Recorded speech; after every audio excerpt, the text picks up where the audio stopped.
Combustion imminent? What does that mean? Ah! It means fire, Robin. So, needless to say, this movie, no pun intended, wasn't fantastic. You thought I was gonna say it, but I didn't. 14 years it took for us to get this film, and you know, we got to see quite a few bits of footage when we went to D23 in 2017, and still, we were laughing at the same things that we got to see back then. Of course, now it was in context, which made it so much more fun.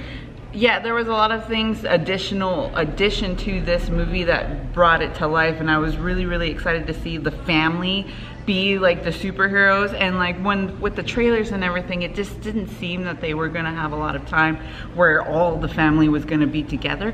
But I was pleasantly surprised that they were. And it's funny because yes, the trailers, I feel like the trailers didn't really give us too much. There wasn't an overload of content in the peaks that we did get during the trailers.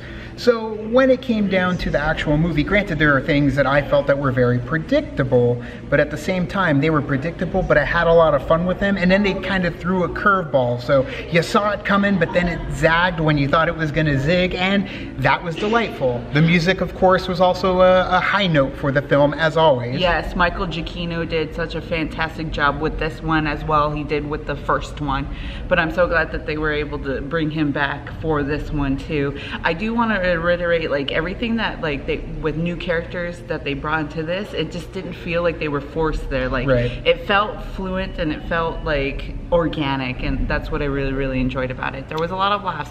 Big standout for this movie was Jack. I will say this. Yes, Jack, of course, is the crowning moment of The Incredibles. At the same time, Edna Mold, where she's basically playing a similar version to what she did in the first one, but at the same time it was just different enough to where it felt fresh, but at the same time it was familiar. A lot of politics in this one too, but not politics in our world, politics in their world, which was actually compelling for us as an adult to watch this film. Yeah, and I'm really glad that they brought everything that from the first one with like the superheroes and not everybody wanted them there. It really kind of came full circle in this one, so I really liked it. Bob Odenkirk, I loved his addition to this story as well. The Screenslaver I thought was a fantastic villain. I love that they could open up this world in this universe and basically be on a Marvel level of superhero film, but in Pixar. So it's a clean slate for them. They can do basically whatever they want. The clean slate. But yes, also the opening short film that they have in the very beginning. Oh, I love Bayo. Like, it was such a cute little short film. We saw a little bit of it when we were at D23, but like to have it all together in context, it was so perfect. I did have a little tear because it is kind of in Pixar and Disney fashion, a little sad, but it was perfect and such a good way too. I love all the short films, but this one will actually be probably like one of my favorites that they've done. So we saw the film in IMAX, which was definitely the best way to see it. Not 3D, which I'm glad that they're starting to kind of slow that down, especially when it comes to the kids' movies. Also, the end credits, you don't have to stay to the very end. There is a little visual, but nothing that you're gonna kick yourself for missing, so.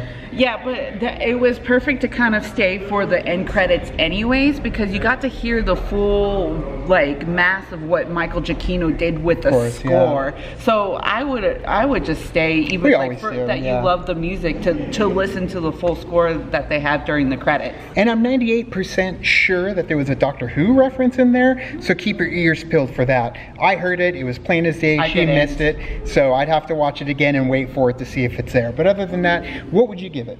I would give it a 4.5. That's exactly what I would give it. There were little drabby moments for me where I'm just kind of like, okay, I'm waiting for the action. I want to see it pick up. Exactly. 14 years we've been waiting for it. So other than that, I would have given it a 5, but 4.5, that's a hell of a score. So what did you guys think? Let us know in the comments below. You can also like and subscribe. And do the thing on our Facebook, Twitter, Tumblr, Instagram, Stardust. All the social networking gingers, you know where they are. Caking the party, fuel the party, keep the party going, and Patreon gets us where we need to go. Thank you guys so much. And as always, now it's time to say goodbye. Hopefully not another 14 years till this next party. This party's over.